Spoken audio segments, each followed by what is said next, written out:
রোজ একই শাক খেতে কার ভালো লাগে? ছাড়াবে তো না, বুঝবেই করে মর্মটা। তুমি দেখ না, তোর কাকু আজকেও মাংস এনেছে, দুটো রসুন থাকলে দে না, তোর কালকেই দিয়ে দেবো। ঠিক আছে, বসো ওখানে, আমি শাকটা ছাড়িয়ে দিয়ে দিচ্ছি।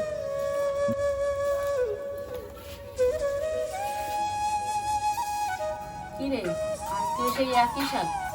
রোজ রোজ একই শাক খেতে ভালো লাগে? তুই একটা কাজ করতে পারিস, বন্ধন থেকে লোন নিতে পারিস। বন্ধন? কি করবো বলো? ওকে বললেই বলে বাজারে সবকিছুর এত দাম, আর ভালো লাগে না। তোর যত টাকা লাগে নিবি, তারপরে তুই প্রত্যেক সপ্তাহে সপ্তাহে কিস্তি হিসাবে শোধ করে দিবি। তাই?